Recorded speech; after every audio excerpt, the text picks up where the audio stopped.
Un cordial saludo a todo el pueblo salvadoreño, mi pueblo. El día lunes 12 de octubre se celebró el Día de la Raza, de nuestra América mestiza, el Día de nuestra salvadoreñidad. Normalmente en el Día de la Raza encontramos posiciones totalmente dispares. Unos lo celebran, otros lo critican. No podemos negar que existen méritos en ambas posiciones, ya que si bien la conquista fue despiadada y por lo tanto hay grupos que pueden quejarse incluso más por ella, pero aún así nos dio los elementos culturales y genéticos que complementan nuestra existencia. Sin la llegada de los españoles y su impronta genética, definitivamente los salvadoreños no existiéramos. Hubieran otros, mejores, iguales o peores, en un análisis simplista de las posibilidades matemáticas, pero independientemente de todo, no fuéramos los mismos. Perderíamos prácticamente toda nuestra actual identidad.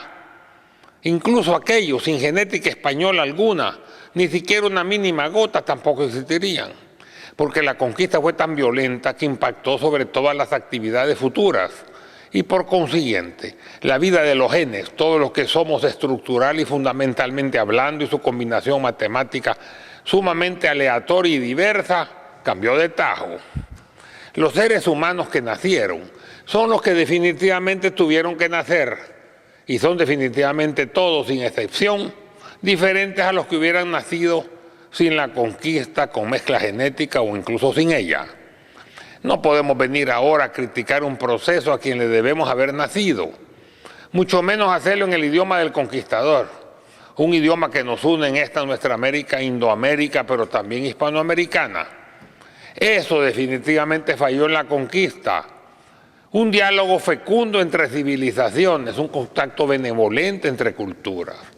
Pero si este es el procedimiento que debemos fomentar en el presente, el pasado ya trazado no nos queda más remedio que corregir y restaurar. Y eso es no solo nuestro deseo, sino que también nuestro accionar. Darle también en la justa medida a la civilización precolombina, que no fue comprendida y por eso en gran medida fue pisoteada. El desconocimiento del contrario es la causa primera de la intolerancia. Debemos redescubrir la sabiduría de nuestros pueblos originarios, su cultura, sus tradiciones, sus idiomas, su teología, sus conocimientos, astronomía, arquitectura, medicina, astrología, cerámica, literatura, artesanía, tejeduría, construcción, ecología, arte, etcétera, para aquilatar la otra parte relegada incorrectamente buscando el equilibrio. Esto es justo y necesario.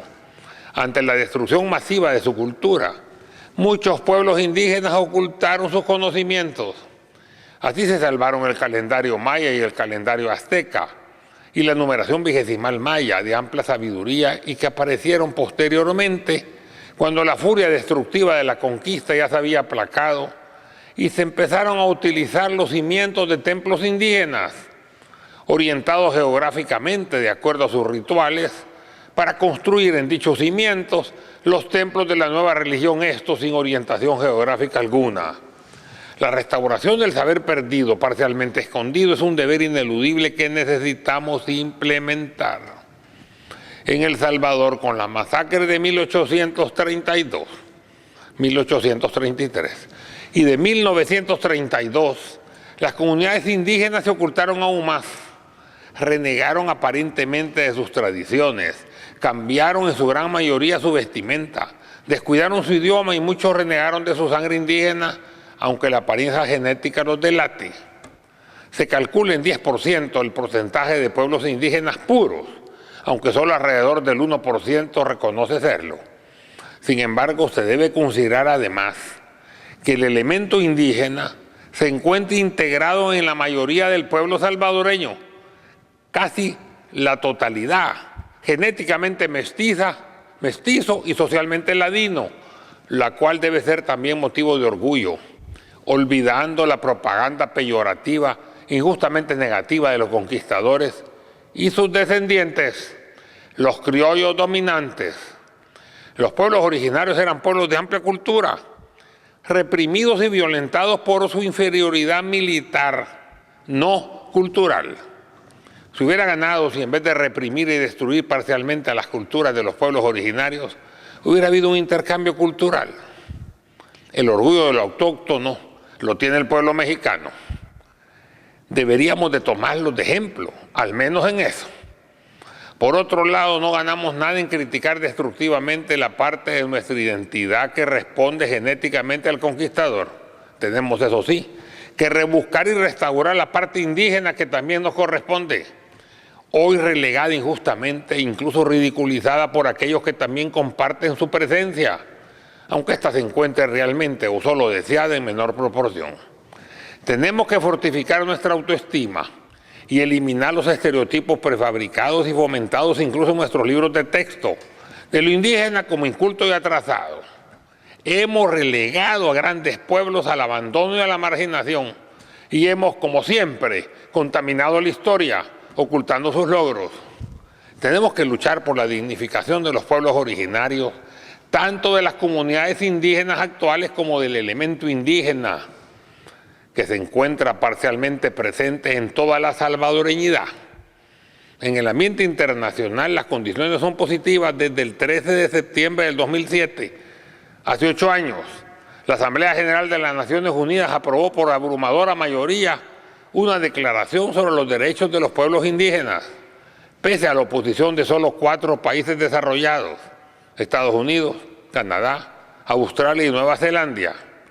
La declaración fue aprobada por 143 votos a favor, 4 en contra, los países mencionados antes, 11 abstenciones y 34 ausentes del total de 192 países miembros.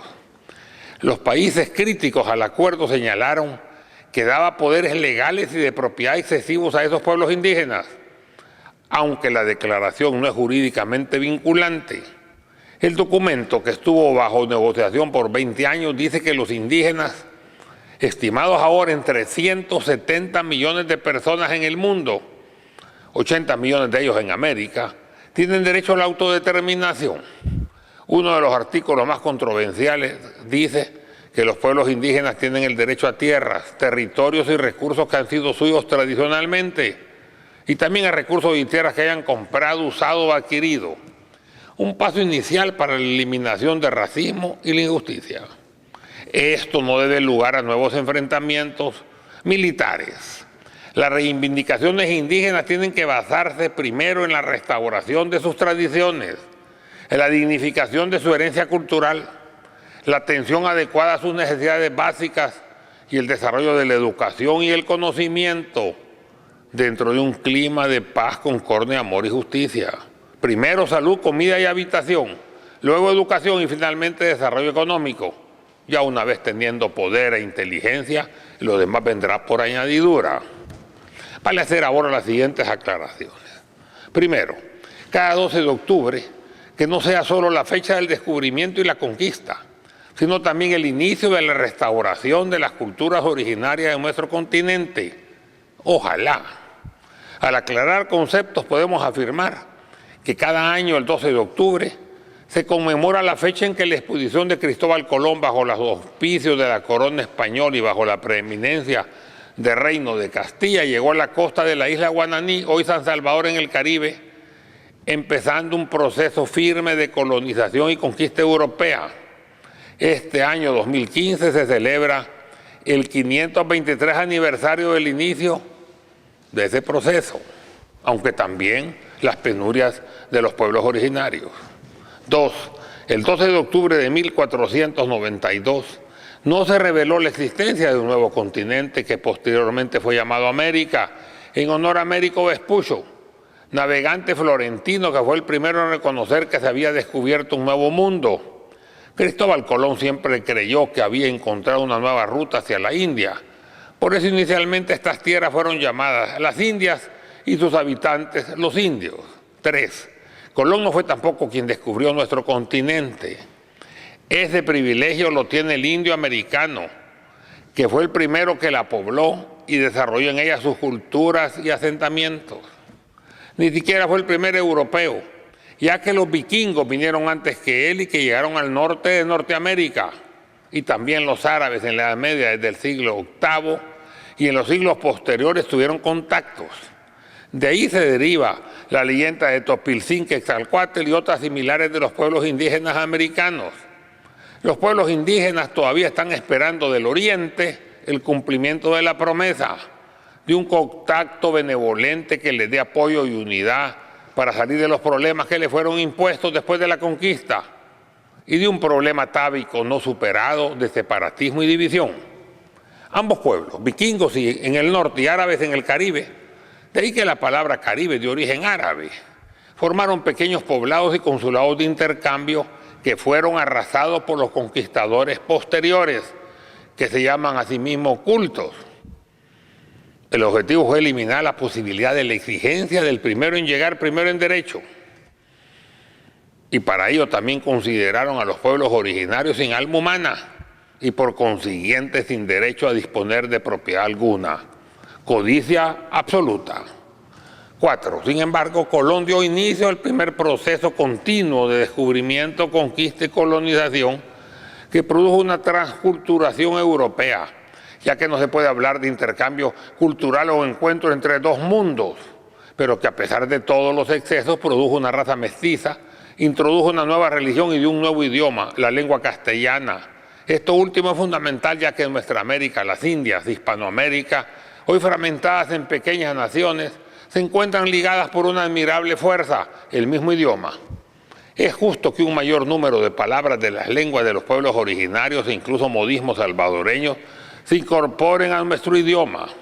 Yo los uso, a pesar que hay lingüísticos defensores del imperialismo del idioma que a veces me critican, defendiendo a ultranza una Real Academia de la Lengua Española, que aunque así se conoce realmente es lengua castellana, porque en España hay y había lenguas colaterales.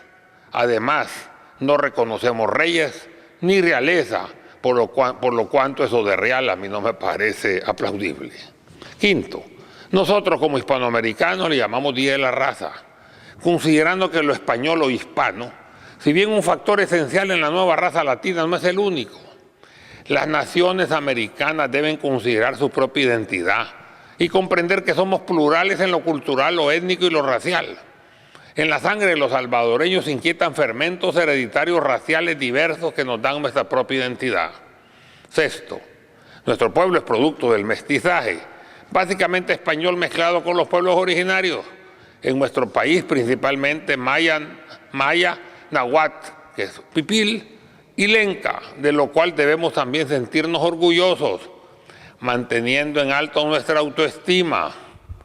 Debemos dignificar toda nuestra impronta genética, no solo una parte de ella. Fuera de ello, en el caso de los españoles, debemos incluir un fuerte elemento racial árabe y judío, producto de la presencia árabe en España de casi 8 siglos. Los que vinieron con sangre judía o árabe no ocuparon cargos de conquistador ni de dominante. Fueron los artesanos que vinieron a complementar el trabajo artesanal que los nativos y los africanos que vinieron después no podían realizar, y al criollo, o más bien dicho, al hidalgo español no le gustaba realizar. De ahí está el comercio, la construcción. Todas las construcciones que nosotros vemos en la etapa colonial son de estilo árabe, morisco, mudéjar o árabe español. 7. El trabajo tedioso lo hacían los indios, el duro los negros, pero había necesidad de una gran cantidad de trabajos técnicos que los nativos y los africanos no podían hacer, y como mencioné hace poco, al español monárquico no le gustaba realizar. Ejemplo, alfarería, talabartería, artesanía, construcción, herrería, marina, comercio, etc. Se estableció así una corriente doble de españoles, el español puro, con carta de pureza real o falsificada que detentaba el poder militar, político, religioso y económico, que no se mezclaría, al menos no oficialmente, porque sus hijos perderían sus privilegios. Y el español del pueblo que se mezcló y formó parte de esa estructura artesanal de trabajo manual, incluido el comercio, que el monárquico miraba con desprecio. Este último era básicamente de origen árabe, converso, un artesano típico, y ahí tengo que hacer la siguiente aseveración y subrayarla. De ahí que el mestizaje latinoamericano y por ende el de nuestro país está inmerso básicamente el elemento árabe-español. Además, en tiempo del añil vinieron los mulatos y los negros. Y también hubo una nueva inmigración española, conjuntamente con la de otros pueblos, sobre todo europeos, chinos y árabes, a finales del siglo XIX y principios del siglo XX. Hay que recalcar que el mayor mestizaje es mejor que las razas más puras, debido a su mayor diversidad de los genes. Octavo, el Día de la Raza nos refleja el crisol de la mezcla de razas y costumbres, pero también nos enseña el pasado y de alguna forma nuestro presente. En cuanto a nuestro futuro, tenemos que trabajar tesoneramente para lograr un mejor destino. Nuestro país tiene que ser diferente, tenemos que progresar, no para atrás o para un lado, como dicen que el cangrejo camina. 9. Si el 12 de octubre fue el inicio de la colonización y la conquista, que sea como sea, fue la base del país que poseemos y la raza diversa que lo habita, tenemos que pensar como José Martí, que decía que el primer trabajo del ser humano es reconquistarse. Tenemos que reconquistar a la patria, detener su deterioro y guiarla por nobles derroteros. 10. El Salvador está predestinado entre las naciones. Somos el centro geográfico de América. No podemos ser mediocres. Sin embargo, todo mantiene una dualidad y de esa forma podemos ser lo mejor o lo peor. Hemos sido mal guiados y hemos desarrollado generalmente nuestra parte negativa, descollando en el mundo, eso sí, pero en situaciones no muy aplaudibles. Tenemos que enderezar nuestro rumbo y dirigirnos hacia nobles derroteros. Tenemos que sentirnos orgullosos de ser salvadoreños. No importa la condición social que tengamos, ni la religión que profesemos, ni la mezcla racial que poseamos. Somos todos salvadoreños. Cada año celebremos este 12 de octubre. Ya lo pasamos, pero está pendiente lo que viene el próximo año en adelante. Hagámoslo con orgullo, no solo el Día de la Raza. No es el Día de la Raza ni el Día de la Hispanidad. Es el día de nuestra raza, el día de la salvadoreñidad. Muchas gracias.